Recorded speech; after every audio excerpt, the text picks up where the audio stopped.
El término ácido proviene de la palabra en latín acidos, que significa agrio, y debido a ello, la característica principal de esas sustancias ácidas es su sabor agrio. Pero además, si hacemos reaccionar una sustancia ácida con el papel de tornasol, este papel virará al color rojo, mientras que si reaccionamos sustancias ácidas con metales van a liberar iones hidróneo o hidrógeno.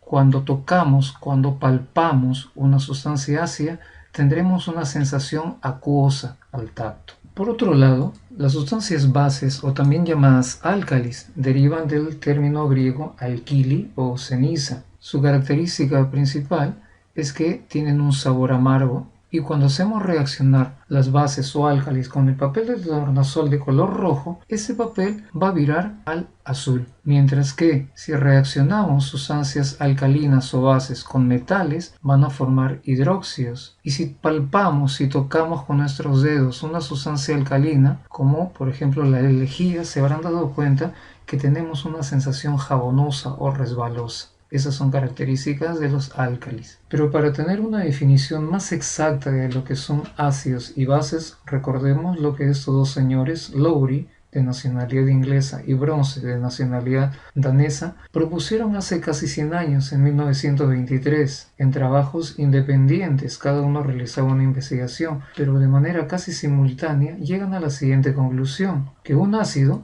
es aquella sustancia capaz de ceder iones hidróneo, o sea, protones, mientras que una base es aquella sustancia capaz de aceptar esos protones, estos iones hidróneos, que son cedidos por las sustancias ácidas. Esta definición, esta conclusión que ellos plantean, tiene una aplicación bioquímica que es lo que nos interesa para lo que estamos desarrollando. Y como podemos apreciar, estas sustancias tienen, llamémosle así, un comportamiento asimétrico. Es decir, para que en un medio exista una sustancia ácida capaz de ceder los iones hidróneos, es necesario que en ese mismo medio exista otra sustancia, llamémosle base, capaz de aceptar estos iones hidróneos.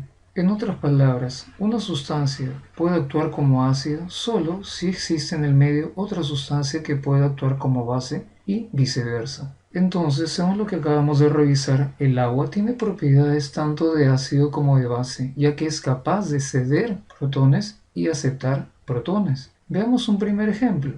Si el agua actúa frente a una sustancia ácida, como el ácido clorhídrico, el agua va a actuar como una base. Tenemos aquí la reacción.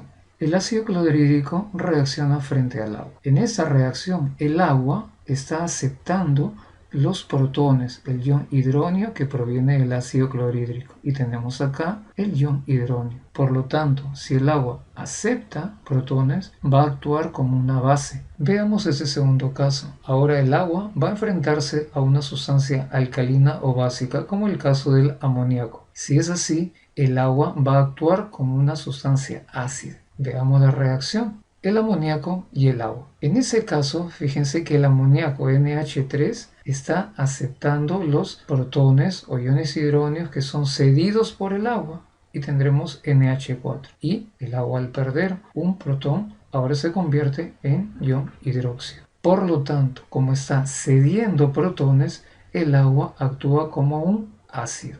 ¿Y qué sucede en un tercer caso? Cuando una molécula de agua es enfrentada a otra molécula de agua. En esa situación, el agua va a actuar de ambas formas, es decir, se va a comportar como ácido y se va a comportar como una base. Veamos la reacción. Dos moléculas de agua, una de ellas va a ceder protones y la otra de ellas va a aceptar los protones. Es decir, cuando cede protones se comporta como ácido y cuando acepta los protones se comporta como una base. Las tres reacciones anteriores representan la forma correcta del comportamiento de los ácidos y de las bases en el agua, pero en la biología y en la bioquímica se permite no incluir las moléculas de agua en estas reacciones para ver mejor el comportamiento de los ácidos y de las bases. Entonces las ecuaciones quedarían de la siguiente manera. Para la primera, en el caso de los ácidos, como vemos, ceden protones. En el segundo caso, las bases o sustancias alcalinas van a aceptar estos protones cedidos por las sustancias ácidas. Y finalmente, en el tercer caso, una molécula de agua se desioniza, es decir, se separa, pero débilmente en sus componentes, el ion hidróneo y el ion oxidrilo, los cuales pueden volver a juntarse para fabricar más moléculas de agua.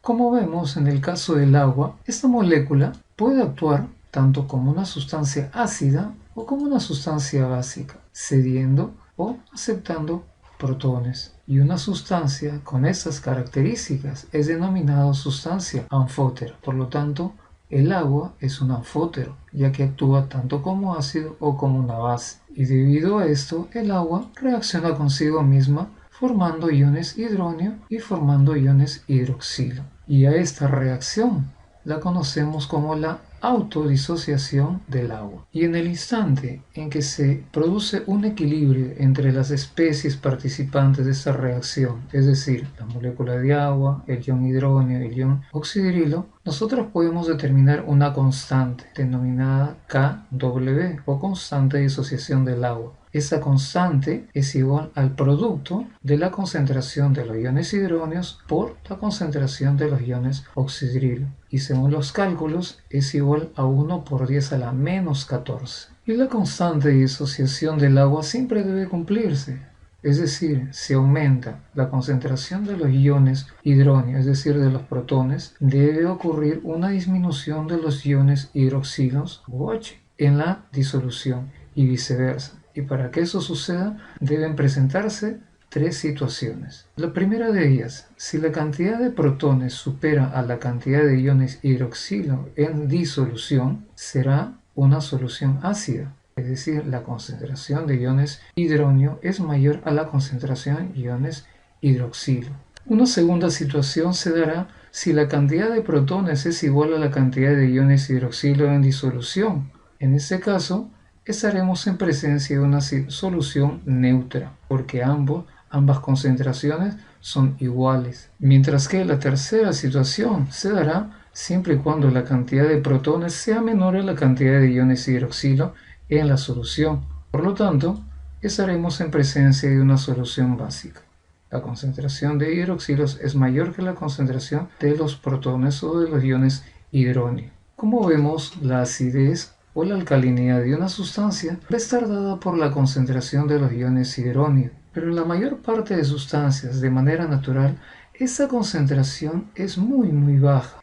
Y expresar esos valores en forma de decimales o exponencialmente es muy complicado y ocasiona muchos errores. Pero en 1909 ese señor Sørensen, de nacionalidad danesa, propuso una nueva manera de expresar la concentración de los iones hidróneos. Sørensen sugirió que en lugar de utilizar números decimales o de manera exponencial, se empleara una transformación logarítmica de la concentración de protones, a la que denominó pH, y que definió como el logaritmo negativo en base 10 de la concentración de los protones. Como resultado de esa transformación, los números fraccionarios se convierten en números con enteros positivos. Y como es una relación inversa, es decir, la concentración de iones hidróneo y el pH, mientras mayor es la concentración de iones hidróneo, el valor del pH va a ser menor. En la actualidad, la determinación del pH es la manera más eficaz y más común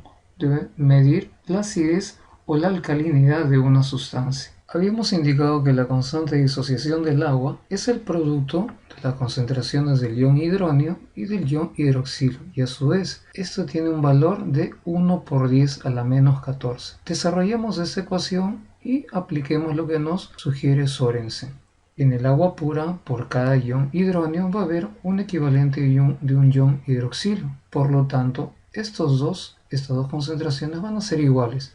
Entonces reemplazamos acá. Ahora tenemos la concentración de iones hidróneo al cuadrado, igual a 1 por 10 a la 14. Apliquemos nuestras matemáticas. La concentración del ion hidróneo será la raíz cuadrada de este valor. ¿Y a cuánto equivale ese valor? A 1 por 10 a la menos 7. Si aplicamos lo que dice Sørensen, el pH es el logaritmo negativo de esa concentración, tendremos que el pH del agua pura será igual a 7. De esa manera podemos afirmar que el pH del agua a 25 grados centígrados es 7.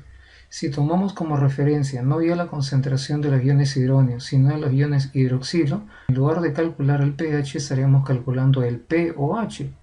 y también va a tener un valor de 7. Acuérdense que las concentraciones de los iones hidrónio y los iones hidroxilo son equivalentes en el caso del agua pura. A su vez, con estos dos resultados nosotros podemos desarrollar una relación entre la concentración de los iones hidróneo y la de los iones hidroxilos en una tabla como vemos a continuación. En esa tabla, un poco amplia, pero necesitamos explicar esto en su totalidad, se observa que el pH varía en forma inversa a la concentración de protones, es decir, a mayor concentración de protones, vamos de abajo hacia arriba, a mayor concentración de protones, la acidez también aumenta, pero el valor de pH disminuye. Recordemos que a menor valor, mayor acidez. A menor valor de pH, mayor acidez. 6 es más alto que 2, es cierto, pero el valor de 2 es más ácido que el valor de 6. Y algo más que podemos apreciar en esta tabla es que el valor del pH es logarítmico, es decir, un cambio en una unidad de valor de pH equivale a 10 veces la concentración de protones. Finalmente, los valores de pH y pOH son complementarios, es decir, en soluciones acuosas, los valores de pH y pOH deben de sumar 14. Al lado derecho, en esa columna, tenemos algunas sustancias muy conocidas que corresponden a los valores de pH. La determinación del pH es importantísima en los sistemas biológicos, ya que cambios mínimos de décimas de valores de pH pueden ser fundamentales para el mal funcionamiento de nuestro organismo. En las siguientes clases estaremos revisando esos conceptos.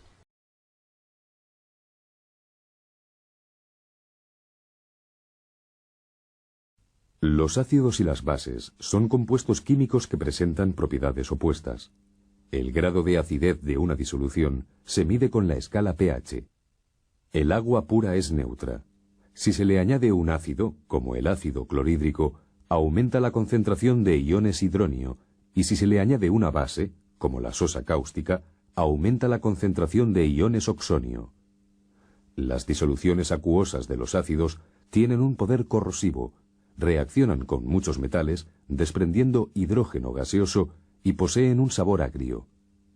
Las disoluciones básicas tienen un poder cáustico y corrosivo, un tacto jabonoso y un sabor amargo. Al combinar disoluciones acuosas de un ácido y una base, se produce una reacción de neutralización. El resultado de esta reacción es agua y un tipo de sal.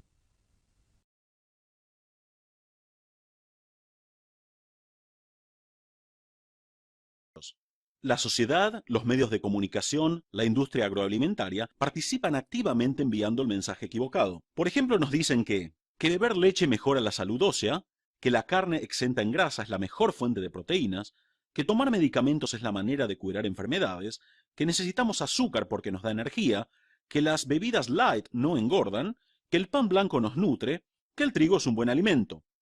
Todos estos son malos consejos, son consejos equivocados. La epidemia de la obesidad vale millones en la industria farmacéutica. Es una industria de la salud y de pérdida de peso, y los medios de comunicación y las agencias del gobierno se alimentan de eso. Y esa es la razón por la que siguen mintiendo. No estás gordo ni enfermo porque comes demasiado. No estás gordo ni enfermo porque eres perezoso. Y no estás gordo ni enfermo porque no te importa tu cuerpo. Estás gordo o enfermo porque estás ácido. Tan simple como eso. Déjame que te explique. Esta es la escala de pH y esto muestra la alcalinidad o la acidez de las sustancias.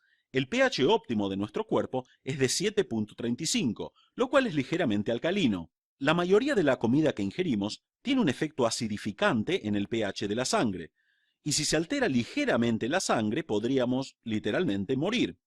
Suerte que nuestro cuerpo es inteligente. Hace todo lo que pueda para mantener el equilibrio del pH de la sangre, sacrificando otras funciones. Por ejemplo, extrae el calcio de los huesos para neutralizar la acidez, lo que conlleva a la osteoporosis o a la artritis.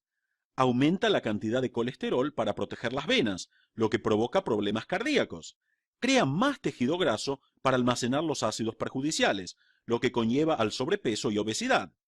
Y hay un número elevado de enfermedades causadas por una respuesta natural a la sobreacidificación, enfermedades como fibromialgia, síndrome de fatiga crónica, alergias o rinitis alérgica, trastornos nerviosos, eczema, psoriasis, diabetes, problemas de tiroides, infecciones de orina recurrentes, candidiasis y hasta el cáncer mismo es un problema de sobreacidificación. Expertos fisiólogos y científicos de renombre mundial, como los doctores Robert Young, Don Colbert, Sam Wang, Dr. Keiichi Moroshita, Robert Atkins y muchos otros, que nos enseñan que solo hay una causa de enfermedad y sobrepeso. Es la acidosis, es decir, el exceso de acidez en nuestro cuerpo. Los bajos niveles de pH causan serios desequilibrios y nos llevan poco a poco a la enfermedad. En la revista Journal of Diabetes Care se puede leer: los desequilibrios ácido-alcalinos alteran las células y provocan un crecimiento anormal de ellas. En la revista American Journal of Managed Care se lee: las células en un cuerpo ácido fomentan un crecimiento celular anormal, y las investigaciones no paran de revelar más datos sobre el tema. El doctor Linus Pauling, que ha sido 2 veces premiado con el premio Nobel, nos dijo ya en los años 50 que la enfermedad no puede proliferar en un medio alcalino, solo lo puede hacer en un medio ácido. Mira, tu cuerpo solo puede estar en una de las 2 fases siguientes: fase de restricción o fase vital. En la fase de restricción es donde tu cuerpo se mantiene gordo o enfermo y lo hace, aunque te parezca increíble, por tu bien, para protegerte de más serios problemas. En este estado, nada de lo que hagas te ayudará a sanar o perder peso. Cualquier mejoría que puedas lograr desaparecerá nuevamente en poco tiempo. Tu cuerpo está almacenando toxinas y acidez y las deposita lejos de tus órganos vitales, en el tejido adiposo, y lo retiene allí porque con su ilimitada sabiduría de millones de años de evolución, sabe que de lo contrario habría efectos que harían peligrar tu supervivencia. Luego, en un siguiente estadio de acidificación, cuando los órganos han sido afectados, es cuando los síntomas y las enfermedades aparecen. En esta fase tu cuerpo protegerá tus órganos, tales como tu estómago u órganos reproductivos, al cubrirlos con grasa. En los hombres es común en la espalda baja, el pecho y el estómago, y en la mujer el trasero, las caderas, muslos y el estómago. Disminuye tu metabolismo para retener la energía y mantenerte en una especie de estado de hibernación. Retiene la grasa mientras entras en inanición, haciendo más difícil al final del día perder grasa. Vivir en esta fase te mantendrá gordo y enfermo. Y la segunda opción es la fase vital. Es donde tu cuerpo libera grasa lo más rápido posible, evoluciona, se mantiene sano y encuentra su peso ideal. Si estás con sobrepeso, la grasa se fundirá, y si estás demasiado delgado, ganarás peso para alcanzar tu peso ideal. De cualquier forma, terminas viéndote muy saludable. En este estado, le das a tu cuerpo el mensaje de que no necesita ocultar y almacenar las toxinas ácidas para proteger tus órganos. En esta fase es cuando se le da a tu cuerpo los nutrientes y las herramientas que necesita para quitar la grasa rápidamente y mantenerte sano.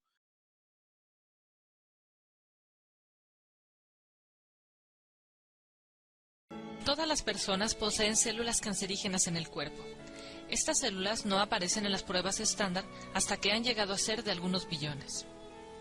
Cuando un médico le dice a su paciente con cáncer que ya no se encontraron células cancerígenas en su cuerpo después de tratamiento, significa que el tamaño del grupo de estas células ya no es detectable en los exámenes.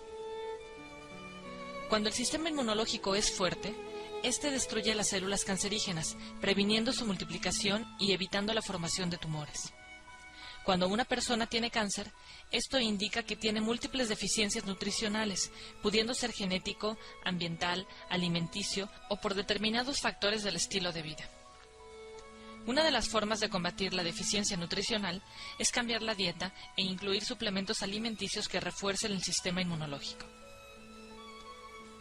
La quimioterapia consiste en envenenar las células cancerígenas de rápido crecimiento, pero ello implica envenenar también células sanas de rápido crecimiento en la médula ósea, tracto intestinal, etc., pudiendo causar daño a órganos como el hígado, riñones, corazón, pulmones y muchos más. La radioterapia destruye células cancerígenas, pero quema, deja cicatrices y daña células sanas, tejidos y órganos. Los tratamientos iniciales con quimioterapia y radioterapia suelen reducir el tamaño de los tumores. Sin embargo, hay un momento en el que el uso prolongado deja de destruir tumores y lo único que hace es envenenar el organismo. Cuando éste se llena de demasiada carga tóxica, el sistema inmunológico queda comprometido o destruido y en ese momento la persona puede sucumbir a diferentes tipos de infecciones y complicaciones. Además, la quimioterapia y la radiación pueden causar que las células cancerígenas muten y se hagan resistentes, dificultando entonces aún más su destrucción, mientras que la cirugía causa que las células cancerígenas se propaguen a otros sitios. Combatirlo con la alimentación. Un organismo alcalino como el que disfrutan todas las criaturas del mar jamás puede enfermarse de cáncer. La mayoría de las dietas son ácidas y por tanto enfermizas. Una forma de combatir el cáncer deteniendo su multiplicación es dejando morir de hambre a las células cancerígenas. Para ello, es necesario conocer cuál es el alimento idóneo y cuál el nocivo para estas células malignas. El azúcar es un importante suplemento alimenticio para el cáncer. Los sustitutos de este están elaborados con aspartame, algo muy dañino. El mejor sustituto natural tal vez sería la miel de abeja, pero en pequeñas cantidades. La stevia es un sustituto natural más difícil de localizar y endulza entre 70 y 200 veces más que el azúcar. La sal de mesa contiene químicos para blanquearla, siendo una mejor alternativa la sal de mar, y mejor aún la del Himalaya, la cual contiene todos los minerales que a la sal de mar le retiran durante su obtención. La leche causa que el cuerpo produzca mucosa, especialmente en el tracto gastrointestinal, alimentándose de la mucosa el cáncer.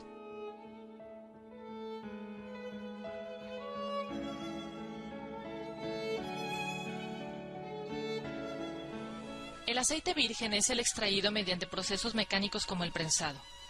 El resto de aceites suelen extraerse con calor, perdiendo todos los beneficios del aceite, y con disolventes, algo muy cancerígeno.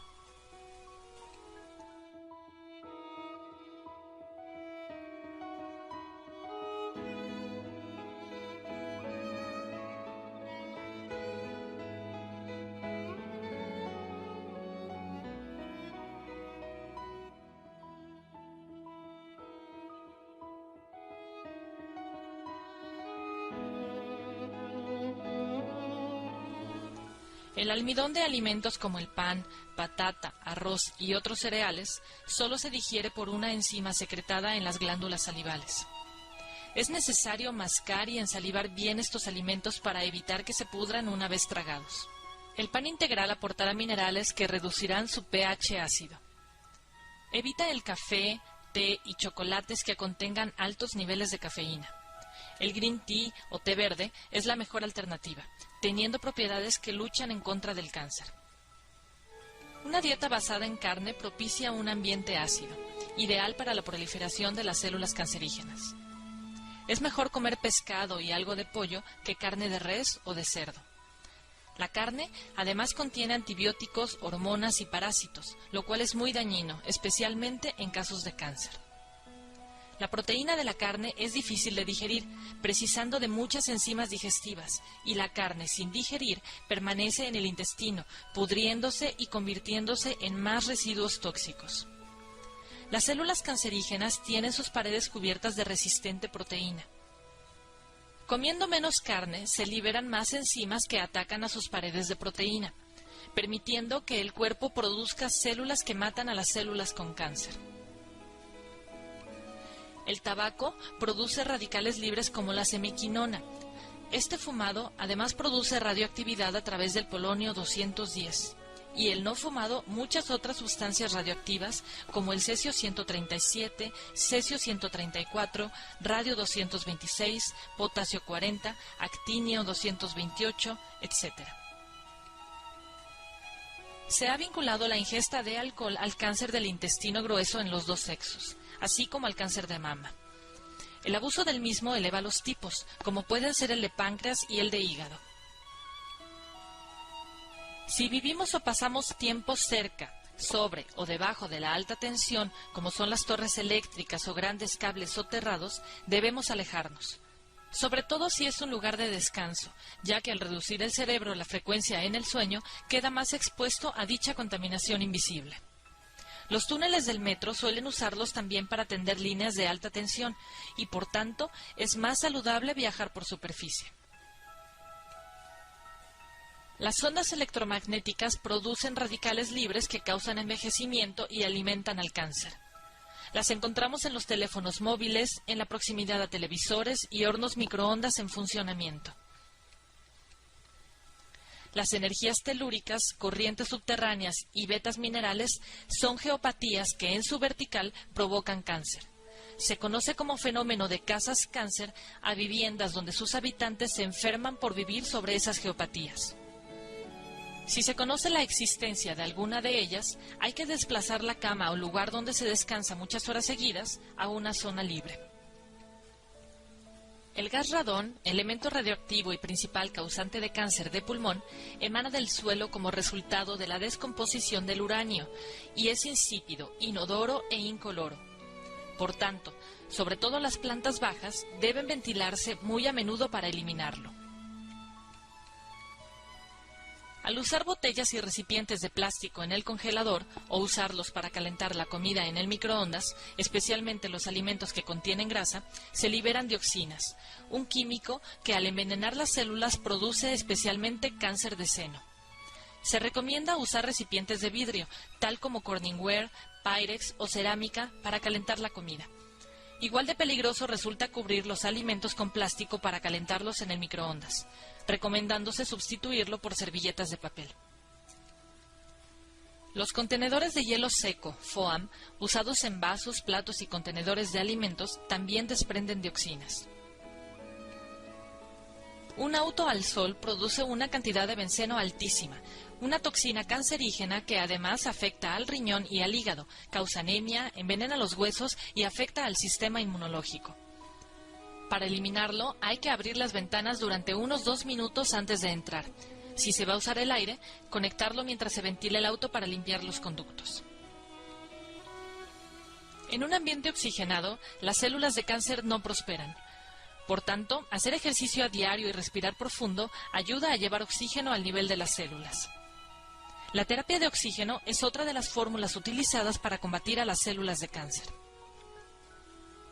El cáncer, además de enfermedad del cuerpo, también lo es de la mente y del espíritu. Un espíritu positivo ayuda al enfermo a sobrevivir. La ira, el rencor, el odio y el resentimiento llevan al cuerpo a un ambiente ácido y de tensión. Hay que aprender a relajarse y disfrutar la vida, a tener un espíritu de amor y de perdón. Ser sociable, con redes de amigos y fuertes lazos sociales, es más saludable que ser solitario o tener solo contacto con la familia. Una dieta de un 80% en vegetales frescos, jugos, granos, semillas, nueces y algo de fruta ayuda a poner el cuerpo en un ambiente alcalino. Para el 20% restante se puede comer comida cocinada, incluyendo los frijoles. El jugo de vegetales frescos como el jugo de zanahoria fortalece el sistema inmunológico, provee de enzimas vivas rápidamente absorbibles, pudiendo alcanzar niveles celulares en solo 15 minutos, que nutren y hacen aumentar el crecimiento de células sanas. Para obtener enzimas vivas que construyan células sanas, hay que tomar jugo de vegetales frescos y comer algunos vegetales crudos de 2 a 3 veces al día. No hay que pelarlos con anticipación, solo justo antes de comerlos. Masticar los vegetales crudos más tiempo libera sinigrina, un anticancerígeno. Comer todos los colores de vegetales asegura la mejor mezcla de antioxidantes, minerales y vitaminas. Las enzimas se destruyen a temperaturas de 40 grados centígrados. Los cajones del refrigerador, donde no alcanza la luz artificial del mismo, mantienen mejor los flavonoides que combaten el cáncer. Es mejor tomar agua purificada o de filtro, ya que el agua de la llave contiene tóxicos y altos niveles de metal. En muchos suministros de red y agua embotellada están fluorando el agua. Hay que evitar el agua destilada ya que es ácida. El remedio descubierto en 1904 por René Quinton para eliminar el cáncer y restituir la salud del organismo de forma increíble y rápida al alcalinizar el cuerpo, puede prepararse diluyendo una parte de agua de mar con 5 de agua dulce. Si se añade un limón por litro y un poco de stevia, obtendremos casi gratis una bebida isotónica como las bebidas complementarias para deportistas. Pero bueno, de verdad. Algunos suplementos ayudan a reconstruir el sistema inmunológico, como IP6, ESIAC, antioxidantes, vitaminas, minerales, EFAs, etc.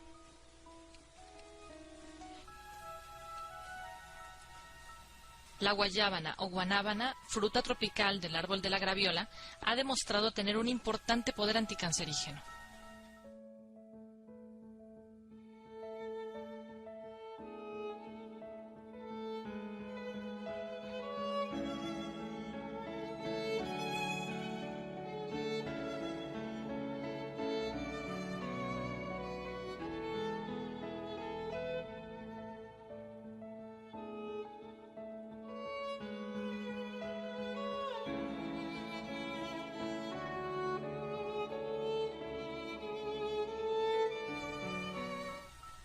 Recordemos, un organismo alcalino nunca puede enfermarse de cáncer.